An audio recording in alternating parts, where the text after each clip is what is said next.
Hoy vamos a continuar entonces con la tercera sesión que estamos estudiando del libro de Daniel, que en realidad es como mentira, porque no hemos estudiado el libro, estamos todavía pegados casi que en un pasaje nada más, pero es que es tan rico y hay tanta enseñanza que para tocar todo el libro duraríamos años, pero vamos despacio, vamos a tratar de ir con buena letra, y la última sesión, que va a ser de hoy en 8, no se la pierdan porque va a estar bien. Al rato no va a ser la última, sino que después programaríamos otras. Muy bien, todos ustedes conocen o han oído alguna vez hablar de que cuando Jesús tenía 30 años de edad, viajó, caminó hasta el río Jordán, donde Juan el Bautista estaba predicando y bautizando gente, y le pidió a Juan que lo bautizara. Juan como que no tenía muchas ganas, por respeto a Jesús, pero Jesús le dijo: es necesario que me bautices. Y en ese bautismo ocurrieron algunas cosas impresionantes que a veces no vemos, pero cuando Juan toma a Jesús y lo sumerge en las aguas del río Jordán, en realidad está tomando a la segunda persona de la Trinidad, al Hijo, para meterlo en el agua. Y en ese momento se oye una voz desde el cielo que dice: este es mi Hijo amado, en quien yo tengo complacencia. Entonces en este momento Juan está tocando al Hijo y está escuchando al Padre. Pero si esto no fuera suficiente, dice la Biblia que el Espíritu Santo se manifiesta en ese momento físicamente en forma de paloma, y entonces Juan tiene una experiencia que ningún otro ser humano ha tenido. Está tocando al Hijo, oyendo al Padre y viendo al Espíritu de Dios. Eso es impresionante. De ahí Jesús sale lleno del Espíritu Santo, pero no sale a predicar, no sale a hacer milagros, no sale a enseñar, no sale de las sinagogas, se va para el desierto. Y permanece 40 días en el desierto orando y ayunando. Y al cabo de los 40 días, uno espera que una persona que ha ayunado 40 días tenga una revelación enorme, pero no tiene una revelación, lo que tiene es una tentación. O sea, hay un cambio como radical de esa experiencia de estar lleno del Espíritu de Dios, y uno se imagina que una persona de ese nivel espiritual pues no tiene problemas, no tiene lucha, no tiene tentaciones, como uno que tiene a cada rato. Pero dice que Satanás mismo, no un demonio, sino que Satanás viene ahí al desierto donde está Jesús y empieza a tentarlo, a apelar al hambre que siente, a una serie de cosas. Pero la tercera vez, su tercera tentación es muy interesante, está en el Evangelio de Lucas, todos conocen la cita. Es muy interesante porque dice que el diablo le muestra a Jesús todos los reinos del mundo y su gloria. Eso es mucho decir. No sé si tenemos la cita, ahí está en Lucas 4, versículo 5. Vamos a leerlo despacio, repito, hoy no vamos a correr, tenemos tiempo suficiente. Lucas capítulo 4, versículo 5, le llevó el diablo a un alto monte y le mostró ¿qué? Vamos a ver una cosa, a veces la Biblia, la mayoría de las veces nos está hablando en forma literal, a veces es en forma simbólica. Yo creo que aquí está hablando en símbolo. No hay ninguna montaña tan alta en este planeta donde usted se pueda trepar a la cima y ver todos los reinos de la tierra. El cerro más alto sería el Everest, que mide como 8.800 metros, una cosa así, pero ahí los que usted vería de hielo y neblina, nada más. No hay ninguna montaña literal. Lo que quiero decir es que probablemente Satanás, como una especie de pantalla, le hizo pasar a Jesús la gloria, el poder, la riqueza, el arte, la belleza, la cultura, la sabiduría de todos los reinos del mundo, los que han habido y los que iban a haber.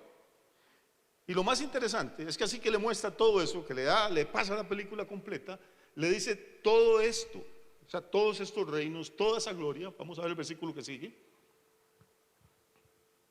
Le dijo el diablo: a ti te daré toda esta potestad y la gloria de ellos, porque a mí me ha sido entregada y a quien quiero se la doy. Este es uno de los versículos claves en la Biblia para entender el plan de Dios. Si uno no entiende esto, probablemente no va a entender mucho de qué es lo que está ocurriendo en este planeta. Note muy interesante dos cosas. Primero, le muestra cuántos reinos, todos. No es que hay unos reinos buenos y otros malos. Le muestra todos los reinos del mundo, su poder, su gloria, su riqueza. Y luego le dice: toda esta potestad te la puedo dar y te puedo dar la gloria de todos esos reinos. Pero oiga lo que sigue. ¿Qué es lo que le dice el diablo a Jesús realmente? Le dice: porque a mí me ha sido entregada. O sea, toda esa gloria, toda esa potestad, dice el diablo, a mí me ha sido entregada. y a quien quiero, se la doy. Entonces, la primera pregunta, repito, porque tenemos la costumbre de leer la Biblia de carrera y no pararnos a reflexionar. La primera pregunta es, ese era el momento para que Jesús le dijera: diablo mentiroso, ¿quién te entregó los reinos del mundo? Pero Jesús no le dice que es mentira. Jesús acepta tácitamente lo que Satanás está diciendo, y lo que le dice es: vete, Satanás, porque escrito está: al Señor tu Dios adorarás y a Él solo servirás. Pero no le dice mentiroso. Jesús acepta con su silencio que lo que el diablo está diciendo es cierto. ¿Y qué es lo que el diablo está diciendo? Que a él le fue entregada la potestad de todos los reinos del mundo y la gloria de todos los reinos del mundo. ¿Ustedes creen que Dios hizo este planeta y las maravillas que hay en él para entregársela a Satanás? Entonces, ¿por qué Jesús no lo regaña? ¿Por qué no lo reprende? Porque lo que el diablo está diciendo es cierto. Dios crea este planeta, crea la riqueza, el poder, todas las cosas que hay aquí, la sabiduría, y no se las entrega al diablo, se las entrega a un hombre hecho a imagen y semejanza de Dios, a Adán. Entonces, Adán es el legítimo propietario de este planeta. De hecho, cuando Dios crea a Adán, no hay nadie que le dispute la posesión. No hay ningún otro ser humano. Él está solo y eso es de él. Y luego tenemos a Eva, y entonces el planeta es de los dos. O sea que con solo casarse, Adán perdió el 50% de las posesiones, para que vea usted lo fregado que es este asunto. Cuando estaba solo era el dueño del 100% de las acciones. Cuando aparece Eva, va mitad y mitad. Pero en ese contexto ocurre algo, según la Biblia. Ocurre que este mismo espíritu que está tentando a Jesús allá en el desierto había aparecido miles de años atrás en el huerto, y tentó a Eva y tentó a Adán. Y Adán y Eva, que estaban en un huerto con toda clase de frutas y alimentos y vegetales, que no tenían hambre, que no tenían sed, que no tenían frío, fracasan ante la tentación, ceden. Jesús, que está en un desierto con hambre, con calor, resiste la tentación. Cuando Adán cede a la tentación, cuando lo que la gente llama la caída, cuando él cede a la tentación, ocurre algo muy importante. Y esto es, repito, hoy despacio, porque es necesario que quede claro, nítido. ¿Qué es lo que ocurre a nivel espiritual? Ocurre que hay una transferencia de dominio. Porque hay unos principios en la Biblia, ahí están en la Biblia, ustedes lo pueden buscar en su casa, que dice, vamos a ver, que cuando uno es vencido por otra persona, se convierte en esclavo del que lo venció. Y que el que hace pecado, esclavo es del pecado. Entonces Adán es creado libre, pero cuando peca se convierte en esclavo del pecado. Adán es creado libre, pero cuando es vencido en el huerto por Satanás, se convierte en esclavo de aquel que lo venció. Entonces este hombre, que era la imagen y semejanza de Dios, que era dueño del planeta, de pronto se convierte en un esclavo. Y los esclavos no pueden tener posesiones. Aún los hijos de los esclavos le pertenecen al amo. Entonces, cuando Satanás le dice a Jesús que a mí me han sido dada la potestad de los reinos y la gloria de los reinos, no fue que el Padre se los dio a Satanás, el Padre se los da a Adán, y Adán, al ser vencido, pierde el derecho legal, y Satanás se convierte en el dueño, en el amo y señor de este planeta. Esa es la parte que a alguna gente no le gusta entender. Todavía pasan miles de años, y la última semana de vida de Jesús, cuando lo van a capturar, Jesús se levanta y le dice a los discípulos: vamos, porque viene el príncipe de este mundo y él no tiene nada en mí. O sea que aún Jesús le reconoce a Satanás y le llama el príncipe, no de Inglaterra, no de Dinamarca, no de Francia, le llama el príncipe de este mundo. Entonces, el pecado de Adán no fue si se comió una fruta, o se comió un banano o una manzana, o si tuvo relaciones sexuales, todas las teorías que la gente saca. El pecado de Adán tiene unas consecuencias enormes a nivel legal. Pierde la posesión del planeta, y entonces Satanás le da el poder del mundo, la riqueza del mundo, la gloria del mundo, dice: a quien yo quiero. Por eso es que se levantaron hombres como los que hablábamos la sesión pasada. Se levantaron hombres como Napoleón Bonaparte, como Adolfo Hitler en Alemania, como Gengis Khan en Oriente, como Atila con los bárbaros, con los hunos. Hombres que de pronto son personas comunes y corrientes, pero son poseídas por una ambición que no es humana, por un deseo de controlar el mundo entero.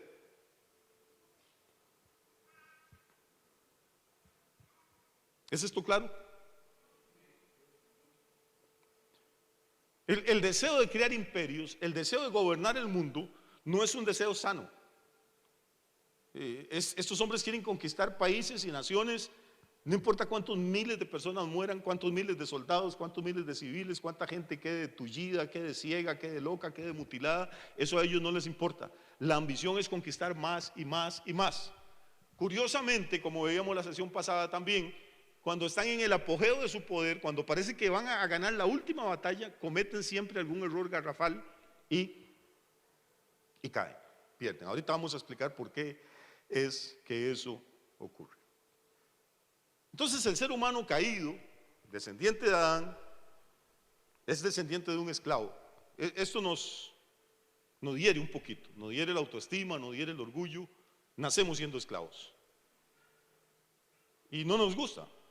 Entonces creemos que somos libres, cantamos a la libertad, pero Jesús dijo: si el Hijo libertare, seréis verdaderamente libres. O sea, que hay una libertad falsa y hay una libertad verdadera. Y la única forma de encontrar la libertad verdadera es encontrando a Jesucristo. Si volvemos a echar el cassette para atrás hacia el huerto del Edén, pasaron cosas muy interesantes en ese huerto. Porque Adán se acerca a Eva y le dice: oiga, ¿es verdad que no pueden comer ninguno de los frutos que hay aquí? Qué bárbaro Dios, qué malo, qué egoísta, ¿para qué quieren todas esas papayas y aguacates? Y yo digo: no, si podemos comer de todo lo que hay aquí, excepto de aquel árbol que está allá, que es el árbol del conocimiento del bien y del mal, porque ese sí Dios nos dijo que ni comiéramos, ni nos acercáramos, ni lo tocáramos, lo cual ya es falso. Dios no había dicho eso, nada más dijo: no coman. Pero ya Eva está empezando a torcer la palabra de Dios y a exagerar. Y Satanás le dice: no, es que se van a morir, coma tranquila. Y le dice 4 cosas muy interesantes. Le dice: no moriréis, sino, no moriréis. 2, serán abiertos vuestros ojos. 3, seréis como dioses. 4, conoceréis el bien y el mal. Esas son las 4 promesas de Satanás al hombre en el huerto. 1, no moriréis. 2, se les van a abrir los ojos. Ustedes ahora son tontitos, están ciegos, Dios los tiene tontos, pero cuando coman de esta fruta se les van a abrir los ojos. 3, van a ser como dioses. ¿Por qué? Porque van a conocer el bien y el mal. Y esa propuesta, esa tentación fue la que sedujo realmente a Eva. Entonces, desde el huerto, desde que el hombre cae, hay una obsesión por ser como dioses. Porque la imagen que Adán y Eva tienen de Dios es una imagen distorsionada, es una imagen pobre. Cuando piensan en Dios solo piensan en el poder, en el que crea el universo, en el que gobierna el universo, en el jefe. Es lo único que ellos entienden de Dios. Y todavía hoy, miles de años después, en las iglesias, mucha gente eso es lo único que entiende de Dios. Cuando piensan en Dios, sueñan en alguien poderoso, alguien que puede matar a los enemigos de ellos, alguien que puede hacerlos ricos, que puede sanarlos, solo piensan en el poder. Porque eso es parte de nuestra naturaleza caída. Codiciamos el poder. Tal vez no somos conquistadores, tal vez no dirigimos un ejército, pero en los matrimonios hay luchas por el poder. ¿Quién manda aquí? Los hijos codician la libertad, independizarse del poder para tener ellos su propio poder. Los políticos se matan, se corren, recorren el país, hacen cosas porque quieren llegar al poder. Tenemos una imagen tan torcida, tan equivocada, tan errónea de Dios, que lo único que entendemos de Dios es que es poderoso. Tuvo que venir Jesús muchos años después, el mismo Dios, para enseñarnos que Dios es más que poder, que Dios es amor, que es compasión, que es servicio, que es misericordia. Por eso es que en las iglesias, sobre todo la iglesia evangélica, hablan tanto del poder y de la unción, y que los paralíticos se levantan y los muertos se resucitan y la gente se alborota y aplauda. Pero si usted les dice: vamos a tener una reunión no para que se sane nadie, sino para enseñarles cómo servir, cómo ser humildes, cómo perdonar, probablemente vienen 2 personas a la reunión: el pastor y una viejita sorda que no entendió muy bien qué era el asunto. Porque todavía hoy la naturaleza caída del ser humano codicia el poder, codicia el gobernar a otros, el decirle a la gente qué puede hacer y qué no puede hacer. Jesús vino para enseñarnos la otra cara de la moneda. Dios es amor, Dios es servicio, Dios es perdón. También es poder, obviamente. Pero el problema es que predicamos solo la mitad de lo que Él es. Pero bueno, ese es otro tema. Entonces, todos estos señores que se han levantado históricamente como grandes conquistadores, como grandes caudillos, como grandes generales, codician dos cosas: el poder para ser como dioses. Ahí está el eco todavía en el oído del ser humano de lo que las palabras que Satanás dijo en el huerto. ¿Y por qué los hombres quieren ser como dioses? Vamos a ver. El problema de la humanidad no empezó en la tierra. Es que esto debería ser leche, pero hay que empezar despacito para que quede claro. El problema de la humanidad, yo he visto gente que está soleada trabajando y dice: uy, por culpa de ese sinvergüenza de Adán está uno en estas cosas. El problema no empezó con Adán. Lo más interesante de toda la historia es que el problema empezó en el cielo. Adán no fue la primera persona que pecó. La primera persona que pecó se llama el que tentó a Adán en el huerto, se llamaba Satanás. Ahora, ¿cuál fue el pecado de Satanás? ¿Adulteró con alguna ángela? ¿Se emborrachó, se drogó, se inyectó heroína? ¿Se robó algo del cielo? No. El pecado de Adán es que de Satanás, perdón, es que él dijo: yo voy a tomar mi trono. Tenía un trono, tenía un nivel de autoridad. Tomaré mi trono y lo pondré junto al trono del Altísimo y seré semejante a él. ¿Cuál fue el pecado de Satanás? ¿Cuál fue la raíz de su caída? Quiso ser como Dios. ¿Qué le ofrece a Adán y Eva en el huerto? Seréis como dioses. Es una mentira flagrante, porque él sabe que ni él pudo llegar a ser como Dios, pero le está ofreciendo a seres de carne y hueso: ustedes pueden llegar a ser dioses.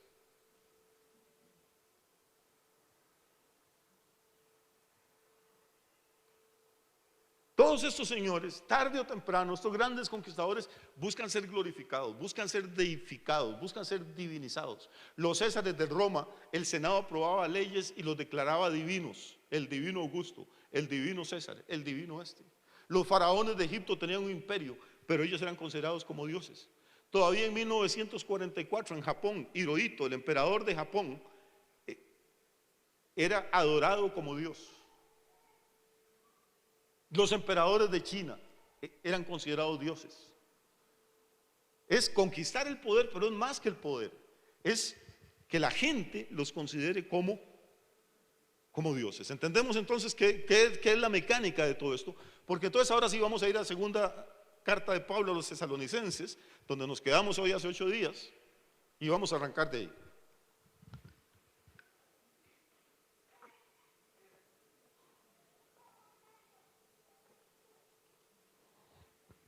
Segunda carta a los tesalonicenses, el capítulo 2.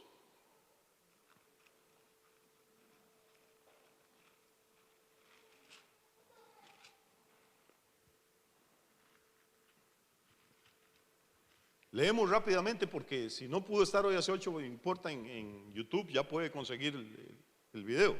Dice: con respecto a la venida de nuestro Señor Jesucristo y nuestra reunión con Él, os rogamos, hermanos, que no os dejéis mover fácilmente de vuestro modo de pensar, ni os conturbéis ni por espíritu, ni por palabra, ni por carta como si fuera nuestro, en el sentido de que el día del Señor está cerca. Nadie os engañe en ninguna manera, porque no vendrá ¿quién? ¿De quién estaba hablando del versículo anterior? ¿Cuál es el contexto anterior? Está hablando del día del Señor, de Jesús. Dice que Él no vendrá sin que antes venga la apostasía y se manifieste el hombre de pecado, el hijo de perdición. Cuando los evangélicos hablan de señales de la venida de Cristo, hablan de terremotos, de pestes, de guerra, les encanta. Cada vez que hay un terremoto en algún lugar suben a Facebook: ahora está más cerca el Señor, y entre más gente se muere, más contentos. En realidad, terremotos ha habido siempre, pestes ha habido siempre, guerras ha habido siempre. Hay otro tipo de señales que son las que a veces se nos están pasando por alto. ¿Qué es lo que dice Pablo? Dice que por lo menos van a ocurrir 2 cosas, tienen que ocurrir antes de que Jesús venga. Una es la apostasía, o sea que gente que conoció la verdad se va a apartar de la verdad. Un inconverso no puede apostatar. Él está en ignorancia. Apostatar es haber caminado en la verdad y luego apartarse y negar lo que uno creyó. Y la otra cosa es, número uno, va a haber una apostasía a nivel mundial. Las iglesias, hermano, ya hoy casi no se predica la Biblia, perdóneme que le diga esto. La mayoría de gente tiene años de ir a la iglesia y no sabe nada de doctrina. Usted le habla de la justificación, la diferencia entre la santificación y la justificación y no saben de qué está hablando. Los cultos es lo mismo, es malo emborracharse, es malo adulterar, es malo ir al turno, pórtense bien, traigan la ofrenda, venga el domingo. Como dice la escritura, debiendo sellar maestros, a veces hay que estar enseñando leche. Y cuando no es eso, pues las iglesias para atraer gente se convierten en un show. Ponemos máquinas de humo y luces y traemos cantantes y conjuntos y gente que haga piruetas y entonces pues la gente eso le encanta.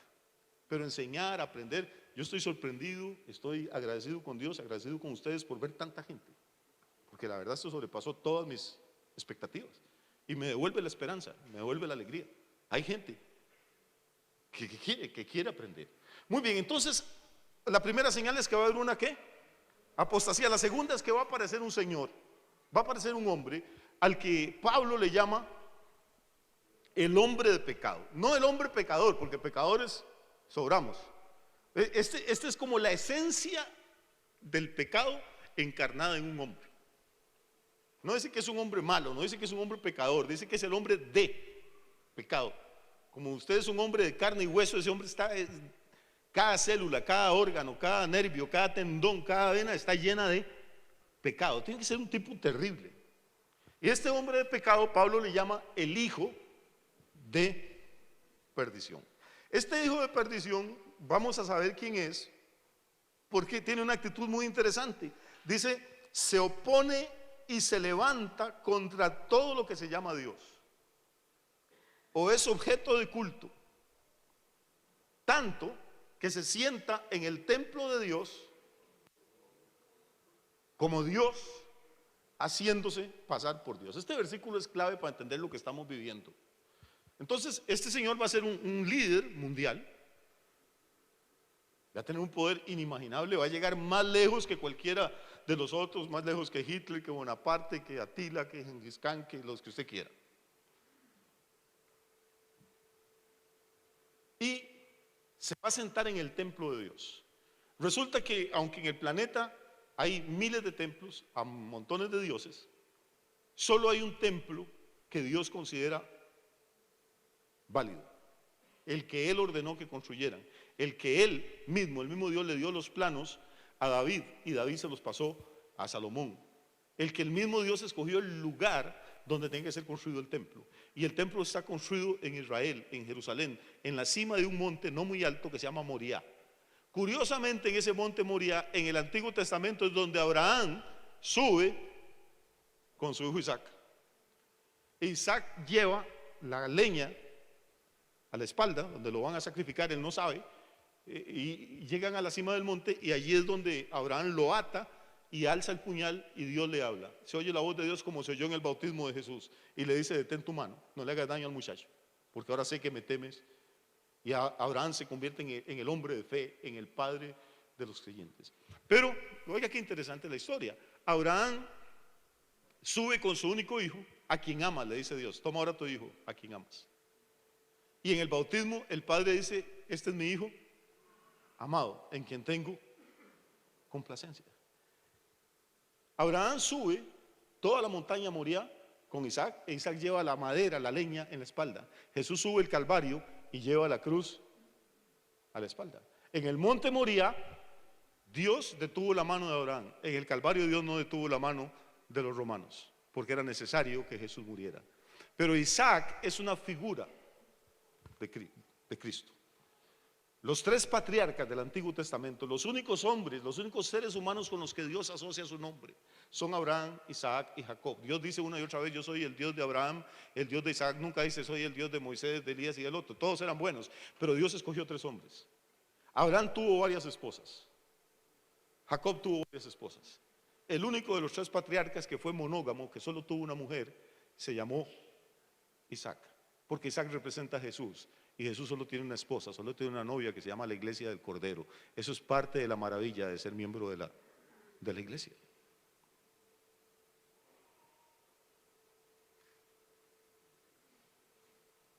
Este Señor que va a aparecer, es necesario que aparezca antes de que Cristo regrese, se va a sentar en el templo de Dios.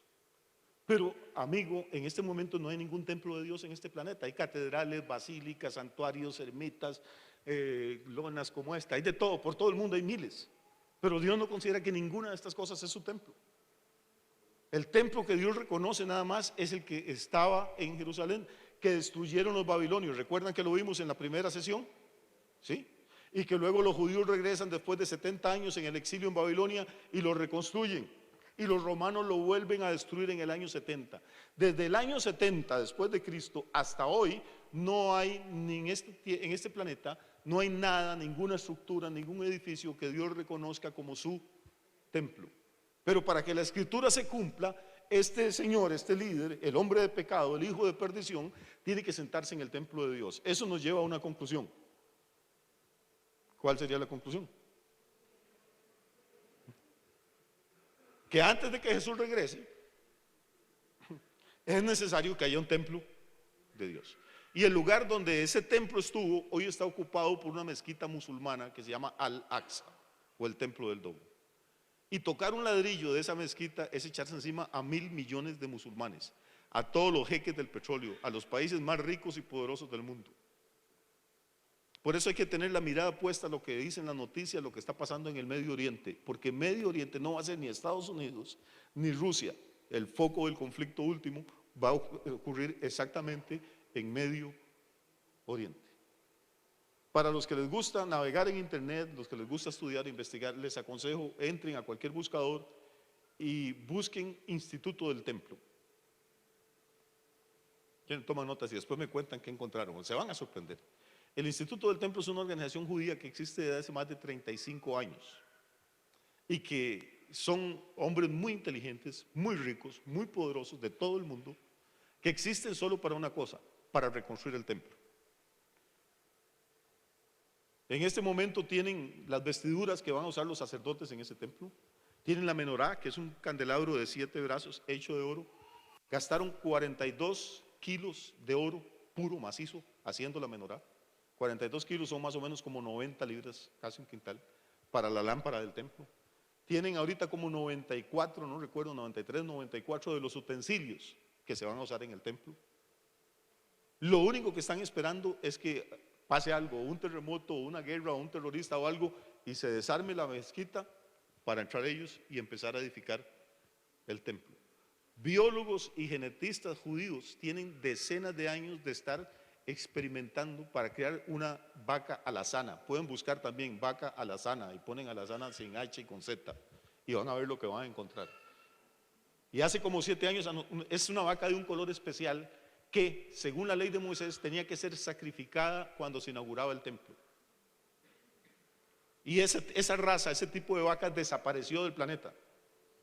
Y han estado haciendo mezclas y combinaciones. Y hace 7 años, más o menos en el año 2011, 2012, anunciaron que ya habían logrado reproducir ese tipo de vacas.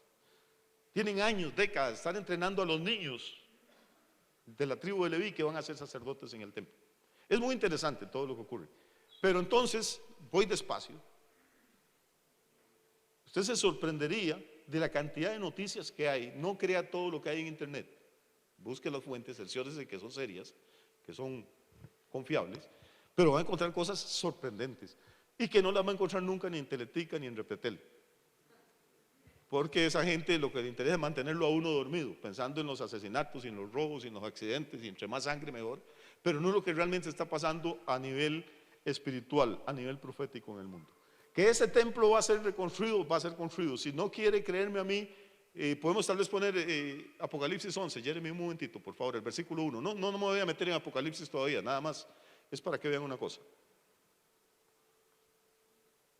Dice, está hablando el apóstol Juan, dice: entonces me fue dada una caña semejante a una vara de medir, y se me dijo: levántate y mide ¿qué? El templo de Dios y el altar y a los que adoran en él. Entonces va a haber en un futuro próximo algo que se llama el templo de Dios. Note que no solo Pablo lo menciona en 2 los Tesalonicenses capítulo 2, sino que Juan lo menciona también en Apocalipsis capítulo 11 y versículo 1. La escritura dice que para que algo se cumpla tiene que haber 2 o 3 testigos por lo menos. Pablo es un testigo y Juan es el otro. El templo va a ser reconstruido. Y hay miles de personas en esta noche, mientras estamos aquí en todos los países del mundo, recogiendo dinero, recogiendo oro, haciendo planos, tienen firmas de arquitectos de exactamente cómo reconstruirlo como tiene que ser. Israel tiene años de estar excavando debajo de la mezquita y hay conflictos con los árabes por causa de eso. Muy bien. ¿Por qué les estoy contando toda esta historia? Vamos a parar aquí porque este es un estudio sobre Daniel y vamos a ir entonces a Daniel. Y ahora después volveremos.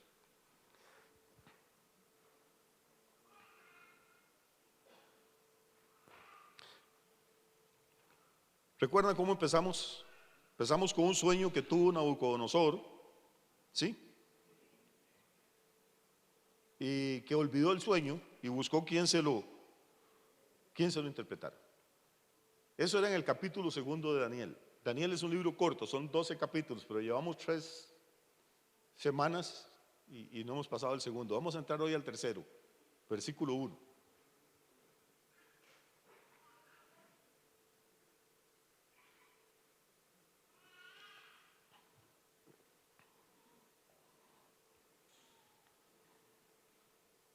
Capítulo 2, el rey tiene un sueño y lo que ve es una estatua con la cabeza de oro, pecho y los brazos de plata, la cintura y los lomos de bronce, las 2 piernas de hierro y las 2 piernas terminan en 10 dedos que son de hierro mezclado con barro que representa, le explica Daniel al rey, las alianzas humanas que se van a unir pero que no van a funcionar, van a estar juntos pero no revueltos en la etapa final.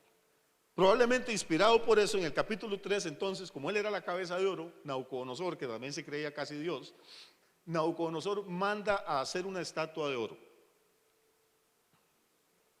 Dice, hizo una estatua de oro cuya altura era de 60 codos y su anchura de 6 codos, la levantó en el campo de Dura, en la provincia de Babilonia. Todavía hoy hay un río que desemboca en el Éufrates que se llama el Dura.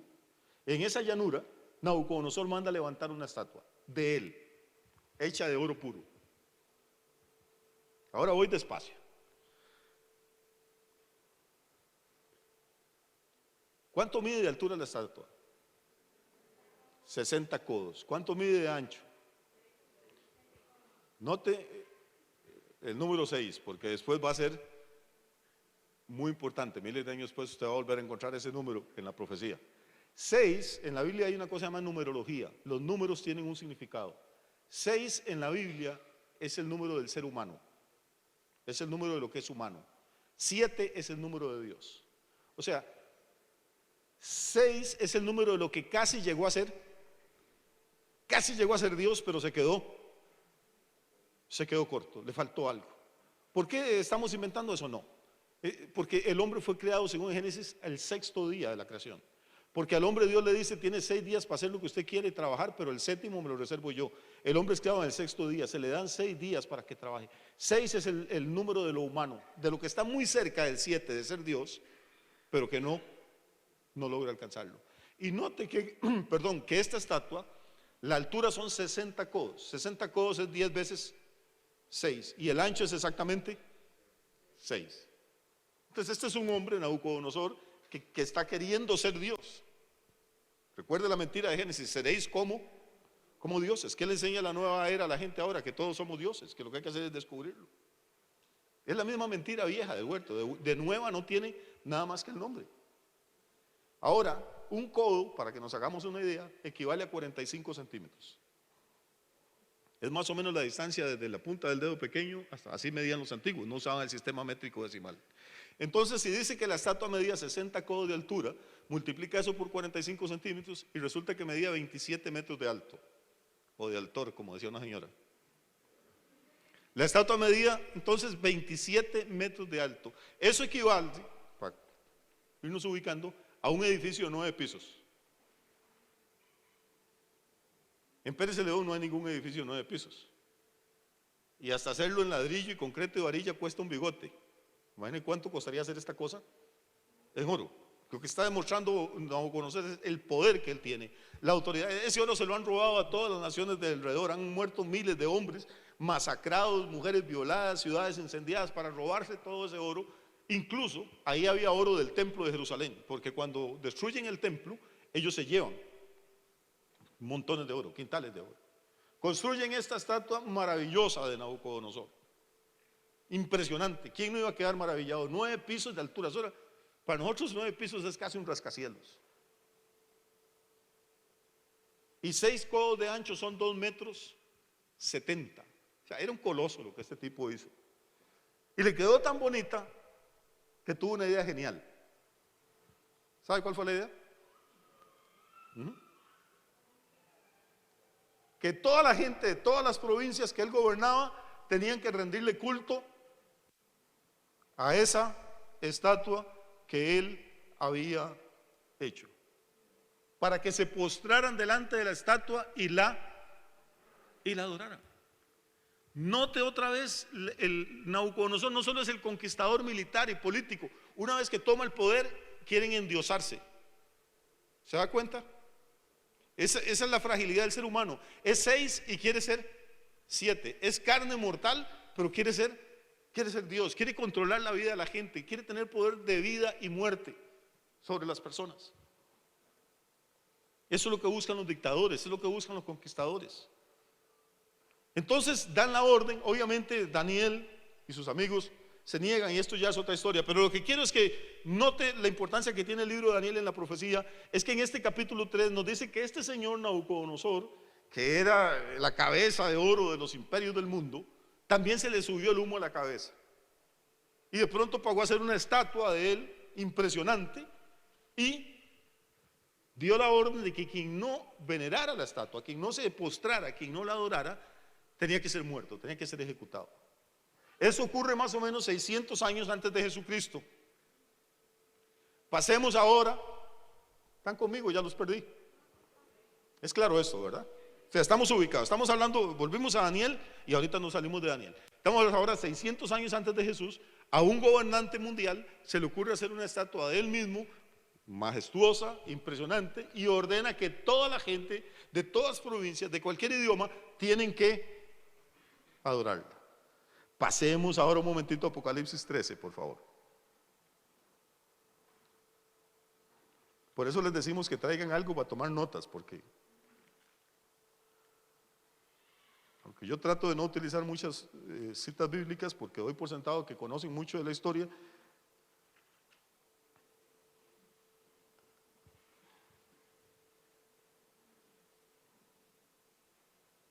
vamos a ver, capítulo 13, ¿lo tenemos? Juan tiene una visión, y en la visión ve que se va a levantar un líder mundial, al que él le llama la bestia. Nosotros lo conocemos como el anticristo. Pablo le llama el hombre de pecado, le llama el inicuo, le llama el hijo de perdición. Tiene muchos apodos, pero no sabemos cuál va a ser el nombre verdadero de él. Pero entiéndame, este es un hombre de carne y hueso. Cuando la gente lee Apocalipsis o lee el libro de Daniel, se imagina que es que nos va a gobernar un caballo con cachos y garras y alas. No, eso es un símbolo. Está hablando de un ser humano, de un hombre de carne y hueso, totalmente entregado a Satanás. Estamos en el capítulo 13, ¿está bien? ¿O no? Y este gobernante va a pedir que lo adoren. Versículo 8 de Apocalipsis 13. Dice: y la adoraron a la bestia todos los moradores de la tierra, cuyos nombres no estaban escritos en el libro de la vida del Cordero, que fue inmolado desde el principio del mundo. Vamos despacio. A este gobernante no solo la gente le va a obedecer, va a lograr lo que todos los demás soñaban. ¿Qué va a lograr? Que los moradores de la tierra lo adoren. Estamos en una batalla espiritual, en una batalla cultural. Los gobiernos del mundo entero se han unido y la idea es sacar el cristianismo de la escena. Ser cristiano ahora es mal visto. ¿Por qué? Porque la iglesia de Cristo es el único obstáculo real que hay. Porque si en este momento el presidente de los Estados Unidos dice que lo adoren y que el que se postre delante de él le regala una visa para que se vaya a Estados Unidos con la green card, créame que hay millones de personas que se postran y lo adoran para irse a trabajar, porque desde por sí no hay Dios. Cuando usted no cree en Dios, termina creyendo en cualquier cosa. Y cuando usted no conoce al Dios verdadero, lo mismo le da a orar una vaca, como hacen en la India. En la India hay templos para las cobras, hay un templo dedicado a las ratas, las vacas son sagradas. Hay pueblos donde tienen un árbol al que veneran, otra gente tiene una imagen. Ahora, personas que han estado acostumbradas a arrodillarse delante de imágenes y darles culto durante siglos, arrodillarse delante de una imagen más, ni les va, ni les viene, no va a haber ningún problema. ¿Por qué le estoy hablando de la imagen? Note esto, porque dice que este señor, este líder, va a tener un ayudante, al que la Biblia le llama el falso profeta. Y este falso profeta, versículo 13, estoy todavía en Apocalipsis 13, ahora el versículo 13, este falso profeta dice, también hace grandes señales, de tal manera que aún hace descender fuego del cielo a la tierra delante de los hombres. Y engaña a los moradores de la tierra con las señales que se le ha permitido hacer en presencia de la bestia, mandando a todos los moradores de la tierra que le hagan una imagen a la bestia que tiene la herida de espada y vivió.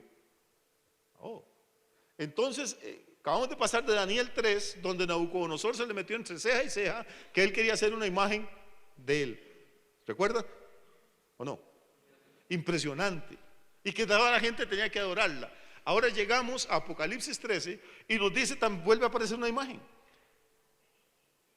El falso profeta dice, va a construir una imagen, y verso 15, y llegamos a la parte complicada, y se le permitió infundir aliento a la imagen de la bestia, para que la imagen hablase e hiciese matar a todo el que no la adorase.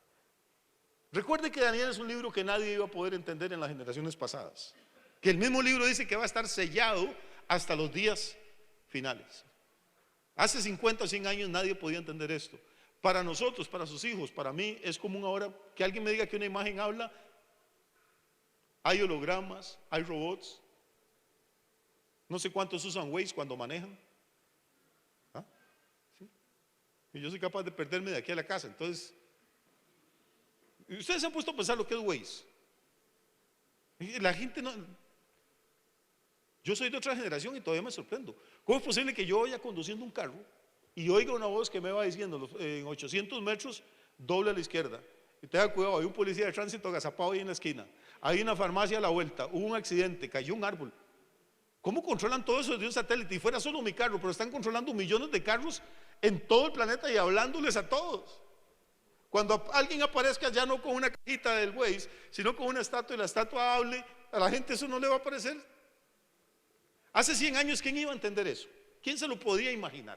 Ahora cualquier hijo de vecino, hasta yo, cualquiera que tenga un teléfono celular puede andar Waze ahí y le habla. Y si usted quiere que le hable a una mujer, le habla a una mujer con una voz toda sexy, dijo un señor. Y si quiere que le hable a un varón, le habla a un varón. Y alguna gente va a querer que le hable a la bestia y le va a hablar también.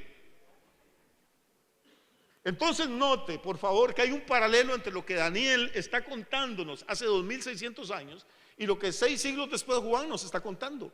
Vimos en Apocalipsis 3 que el rey Nabucodonosor, gobernante mundial, hace una estatua y pide que todos la adoren y que el que no la adore debe morir.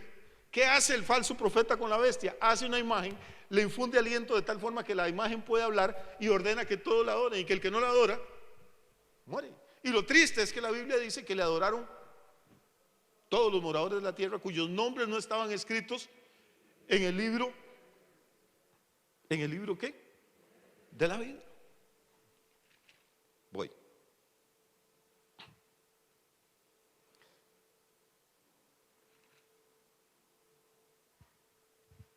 Verso 8, volvemos. La adoraron todos los moradores de la tierra cuyos nombres no estaban escritos en el libro de la vida del Cordero que fue inmolado. Hello. ¿Qué significa inmolado? Sacrificado, ok. Entonces, ¿quiénes van a adorar a la imagen de la bestia? Todos aquellos moradores de la tierra, chinos, negros, rusos, gringos, africanos, ticos, todos los moradores de la tierra cuyos nombres no están escritos en el libro de la vida del Cordero. ¿De cuál Cordero? El Cordero que fue inmolado desde antes de la fundación del mundo. Ahora, si paremos aquí un momentito, respire, porque lo que sigue es muy importante que nos quede claro. La lectura religiosa de la Biblia, del Evangelio, lo que nos dice es que Dios crea a Adán a su imagen, a su semejanza, quiere poblar la tierra con los hijos de Adán y Eva, que también van a tener la imagen y semejanza de Dios, pero que Adán y Eva se jalan una torta, cometen un error y arruinan el plan del Señor, por culpa del diablo, pero lo arruinan. Entonces, allá arriba en la Trinidad, tienen que hacer una sesión de emergencia, convocan a una reunión extraordinaria y dicen, ok, Adán fracasó, muchachos, ¿qué hacemos ahora? Y entonces Jesús alza la mano y dice, bueno, yo me ofrezco, dentro de un poco de tiempo yo voy y muero por esa gente para que los perdonemos. Así es como predican más o menos el Evangelio. Eso no es el Evangelio. Oiga lo que está diciendo aquí. Dice que el Cordero, o sea Jesús, fue inmolado no después de que Adán pecó, fue inmolado desde antes de la fundación del mundo. O sea, antes de que Adán pecara, ya en el plan de Dios Jesús estaba inmolado. Antes de que la tierra se fundara, ya en el plan de Dios Jesús estaba inmolado. Quiere decir que el pecado de Adán no tomó por sorpresa al Padre, porque a Dios nada lo toma por sorpresa. Servimos a un Dios extraordinario. Ni siquiera nos podemos imaginar. Ahora, si usted me pone una pistola en la cabeza y me dice, bueno, entonces explíqueme por qué Dios permitió que Adán cayera y que el diablo y las guerras y los ni chiquitos. No tengo la menor idea, compañero, ni la menor idea.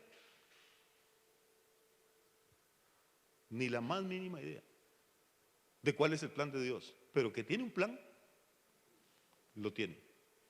Y el Dios al que usted adora, el Dios al que usted sirve, es un Dios tan espectacular que antes de que surja el problema, ya Él tiene la solución. Antes de que Adán pecara, ya teníamos un Salvador. Y lo más importante que un ser humano puede hacer, no es hacer millones, ni casarse, ni tener un montón de chiquitos, ni sacar un doctorado. Todo eso es lindo, bueno e importante. Pero lo más importante que un ser humano puede hacer es garantizarse que su nombre está escrito en el libro de la vida del Cordero. Punto. Pues usted puede tener toda la plata del mundo, y si no aparece ahí, mi hermano, yo no lo envidio. Puede ser la mujer más guapa de este planeta, y si no aparece ahí, no la envidio. ¿Por qué? Porque dentro de 40 a 50 años va a ser un puñito de huesos nada más. Pero con todas nuestras luchas y problemas, y nuestros nombres están escritos en el libro de la vida del Cordero, estamos bien. Note, ¿está conmigo todavía? El ángel viene y le dice a María que va a concebir un hijo siendo virgen. Y María dice, aquí está la sierva del Señor, hágase conmigo según su voluntad. Y concibe a Jesús. ¿Sí? Y ese niño crece en el útero de María durante 9 meses. Y nace y aprende a hablar y a gatear y a caminar. Y todos ven el bebé y dicen, qué lindo el bebé. Pero hermano, el padre está viendo a ese bebé y lo ve inmolado desde antes de la fundación del mundo. Nosotros lo hemos crucificado en el Gólgota, en el madero, entre dos ladrones. El padre desde el día que Jesús puso sus pies en este planeta, ya sabía que iba a morir. Así como Abraham estuvo dispuesto a sacrificar a Isaac en el Moriah, el padre estuvo dispuesto a dejar que Jesús subiera, no con una carga de leña, sino con la carga de madera de la cruz, hasta ahí. Y el padre no intervino, porque era necesario que el cordero fuera inmolado. Por eso, amigo, es que ninguna religión puede salvarnos. Porque la iglesia católica no murió por usted, ni la iglesia evangélica, ni el Centro Victoria, ni ningún pastor, ni ningún predicador. Solo hay un nombre bajo el cielo dado a los hombres en que podemos ser salvos, y es en el nombre de Cristo Jesús, nada más. Él es el único que fue inmolado. Hay buenos sacerdotes, hay buenos pastores, hay iglesias lindas, pero ninguno de ellos puede dar salvación. Al revés, todos necesitamos salvación. ¿Por qué? Porque ninguno fue inmolado por mí. A veces en nuestra vida pasan cosas terribles, pasan cosas dolorosas, pasamos momentos oscuros y como no los esperábamos, nos agarran de sorpresa y nos desesperamos y clamamos a Dios y lloramos o nos peleamos con Dios.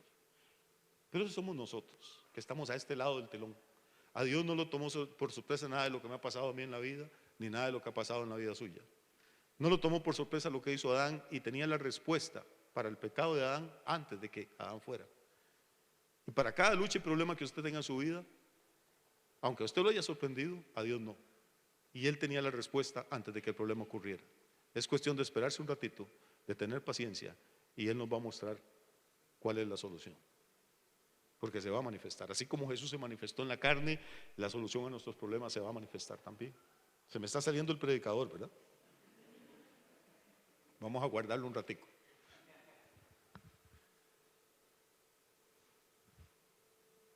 Vamos a ir a otro texto muy interesante. La primera carta del apóstol Juan.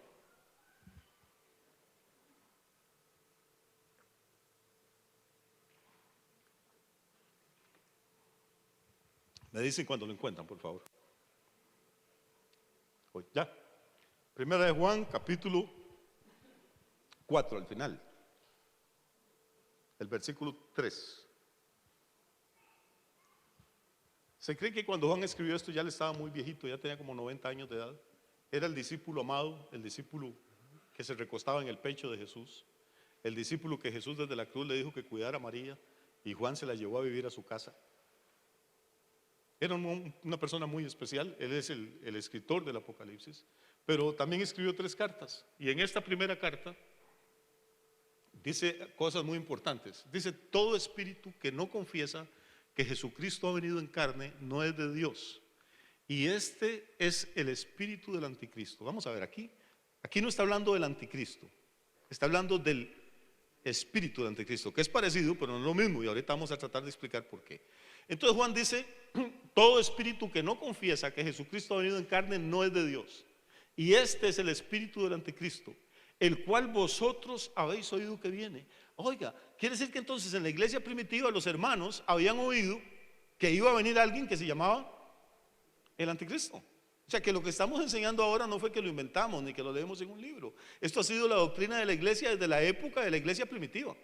Ustedes han oído que viene el anticristo. Y Juan añade algo: el cual vosotros habéis oído que viene y que ahora ya está en el mundo. Vamos despacio. Entonces Juan dice, y más adelante dice que hay muchos anticristos, pero dice que el anticristo es un espíritu, número 1, el espíritu del anticristo. Número 2, que la iglesia primitiva sabía de este personaje que iba a entrar a la historia humana. Y número 3, Juan dice algo que aquí hay de ponerse a reflexionar. Dice que en la época de él, o sea hace 2000 años, ya el espíritu del anticristo estaba en la tierra. ¿Qué es lo que nosotros enseñamos entonces? Nosotros enseñamos que Napoleón Bonaparte, que era un señor de nada, que ni francés era, curiosamente nació en una isla que se llama Córcega, y se convierte en emperador de Francia y del mundo casi. Hitler controla Alemania y ni siquiera es alemán, es austriaco. Personajes insignificantes, pero de pronto, de un momento a otro, sus vidas cambian y tienen un carisma, un magnetismo, cambia su forma de hablar, la gente se vuelve loca, le sigue, mueren por ellos. ¿Qué es lo que ocurre entonces? Que de vez en cuando este espíritu del anticristo encuentra una persona en la que se encarna, como si usted fuera un jinete y fuera cambiando de caballos. Cuando muere Napoleón, pero no el espíritu que lo estaba poseyendo. Cuando Hitler se suicida en el búnker en Berlín, en mayo de 1945, muere Adolfo Hitler, pero no el espíritu. Ese espíritu ha estado desde los primeros tiempos. ¿Se acuerda que estuvimos hablando de Nimrod, que fue un poderoso cazador delante de Jehová, que edificó su reino, que estuvo en Asiria, que el caballo muere, pero el jinete sigue? Cada uno de estos hombres, a lo largo de la historia, lo que ha hecho es aceptar la tentación que Jesús rechazó en el desierto. O sea, les ofrecieron el poder, la gloria y los reinos del mundo, y ellos dijeron: amén, yo quiero eso. Cueste lo que cueste, haya que matar a quien haya que matar. Y al final el mismo espíritu termina destruyéndolos a ellos, haciéndolos cometer errores garrafales, como Napoleón, como Hitler les contaba, atacar a Rusia en pleno invierno y perder sus ejércitos ahí. ¿En qué medida han alcanzado el poder? ¿En qué medida han controlado el mundo? En la medida en que se hayan rendido a Satanás, a este espíritu. Ninguno se ha rendido al 100%. Lo que hace la diferencia con este personaje, que Pablo llama el hombre de pecado, el hijo de perdición, Daniel le llama el cuerno pequeño, Juan le llama la bestia. Lo que hace la diferencia es que este hombre sí se va a rendir 100% a Satanás. Va a ser el hombre que conscientemente, voluntariamente va a decir: sí, a mí no me importa perderme, porque es el hijo de perdición, con tal de que me den el poder y la gloria que Jesús rechazó en el huerto. Y este hombre va a cautivar al mundo, la gente se va a volver loca con él. Jesús lo anunció, él dijo: yo vine en el nombre de mi Padre y ustedes no me reciben. Cuando otro venga en su propio nombre, a ese sí lo van a recibir. Y ese que va a venir en su propio nombre es el anticristo. ¿Siguen conmigo? Sí. Está fácil esto, ¿verdad? Es fácil, es que tal vez no estamos muy acostumbrados a hilar así un poquito más delgado. Pero el tema es este. Entonces Pablo está hablando de que este hombre, y de hoy en 8 ojalá que no se lo pierdan, porque vamos a cerrar con un tema espectacular, que es la profecía de las 70 semanas de Daniel, que es como la que amarra todo esto. Ojalá que puedan hacer el esfuerzo y estar, y si quieren invitar a alguien que lo traigan. Muy bien, volvemos a 2 Tesalonicenses, y ya íbamos a terminar, no se preocupen. Segunda a los Tesalonicenses, capítulo 2, que es donde estamos. ¿Lo tenemos? ¿Qué dice Pablo entonces? Que este señor se levanta contra todo lo que se llama Dios o es objeto de culto, tanto que se sienta en el templo de Dios como Dios, haciéndose pasar por Dios. Y verso 5, les pregunta Pablo a los hermanos de Tesalónica: ¿no os acordáis que cuando yo estaba todavía con vosotros os decía esto? O sea que los discípulos de Pablo también conocían esta doctrina. Esta era una doctrina básica en la iglesia primitiva. Hoy la gente va a la iglesia para que le digan que es malo oír música, que es malo ir al cine, que esa es la doctrina que le enseñan. Pero esto lo conocían los santos desde la primera generación de creyentes. ¿No os acordáis? Dice que cuando yo estaba con vosotros os lo decía. Versículo 6 dice: y ahora vosotros sabéis lo que lo detiene. ¿A quién? ¿De quién está hablando? Está hablando del hombre de pecado, está hablando del hijo de perdición, de la bestia, del anticristo. Dice Pablo que esa iglesia sabía, dice: ustedes ahora saben qué es lo que lo detiene, a fin de que a su debido tiempo se manifieste. Óigame esto. Quiere decir, la buena noticia que le tengo esta noche para que duerma tranquilo, es que en algún lugar de este planeta hay un espíritu que se llama el espíritu del anticristo, que es un espíritu demoníaco y terrible. Y está esperando cuál va a ser su próximo caballo, o está esperando cuál va a ser su próxima encarnación. Para los que van al cine, cuál es su próximo avatar. Está esperando ese hombre que se le rinda por completo. ¿Por qué, si quiere controlar el mundo desde hace tanto tiempo el enemigo, por qué no lo puede hacer? ¿Por qué no lo ha logrado si es tan poderoso? Si es el príncipe de este mundo. Dice Pablo: porque al presente hay quien lo detiene. ¿Sabe qué es lo que impide que se manifieste completamente? Es la presencia de la iglesia. Ustedes son la sal de la tierra, dijo Jesús. En la época de Jesús no había refrigeradora. Si usted mataba una vaca, o se la comía de una vez, o repartía a los vecinos o a los parientes, o conseguía un poco de sal y ponía sal sobre la carne para preservarla un poco más y que durara más para descomponerse. El mundo sin Cristo es solo carne y no se ha terminado de podrir porque hay sal en este momento en la tierra, que son los creyentes. La gente de afuera no quiere a las iglesias, pero si supieran lo importante que es la iglesia de Jesús, yo creo que correrían a darnos las gracias. No va a ocurrir, pero ¿por qué? Porque nosotros somos el freno. No es las Naciones Unidas, no es la OEA, no son los gobiernos del mundo, no es el señor Trump, ni es Putin en Rusia. La gente que está manejando esto a nivel espiritual es la iglesia del Señor. Somos la sal de la tierra. Si la sal se quita, la carne se termina de podrir. Entonces, vamos a ver. Pablo dice: ustedes saben qué es lo que lo detiene, para que a su debido tiempo se manifieste. O sea, hay un tiempo debido, hay un tiempo marcado. El anticristo no puede manifestarse ni un día antes, ni una hora antes del tiempo que Dios le marcó. Dios sigue en el trono. Recuerde que antes de que el problema esté, Él tiene la solución. Entonces va a llegar un momento en que eso que le impide al anticristo manifestarse, lea lo que sigue en el versículo 7, por favor. Porque ya está en acción el misterio de la iniquidad, solo que hay quien al presente lo detiene. ¿Quién cree usted que detiene a este espíritu? ¿El ejército de los Estados Unidos? ¿La policía de Costa Rica? No, hermano. Cuando se suelta nadie lo ha podido parar, pero en este momento hay quien lo detiene la presencia de la iglesia del Señor. Cuando este que lo detiene se ha quitado de en medio, entonces dice que va a ocurrir algo, dice el versículo 8. Entonces, no antes, entonces se manifestará aquel inicuo a quien el Señor matará con el espíritu de su boca y destruirá con el resplandor de su venida. Entonces, antes de que Cristo venga, tienen que pasar varias cosas, ¿sí? Tiene que ser reconstruido el templo, tiene que levantarse un líder mundial, y los que están deteniendo la manifestación de ese líder mundial tienen que ser quitados de en medio. Póngale el nombre que quiera, el rapto, como decía una señora, el arrebatamiento, puede ser lo que quiera, después vamos a hablar de eso. Pero volvamos al versículo 7 y ahí cerramos esta noche. Oiga lo que dice Pablo, vamos despacio, hermanos, vamos despacio, despacio. ¿Qué dice Pablo? Ayúdeme a leerlo, por favor. Porque ya está en acción el misterio de la iniquidad. Paremos ahí.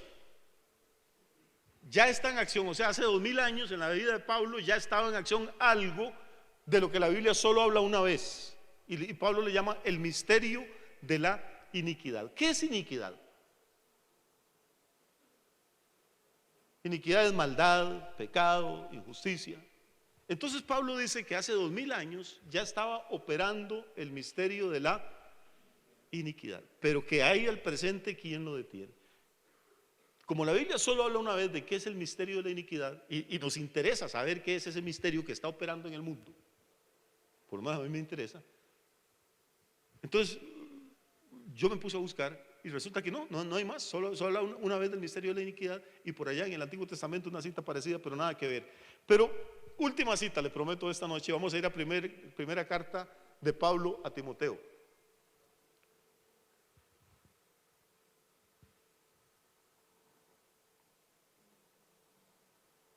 Ya Pablo se está despidiendo, está muy viejo, probablemente está encarcelado.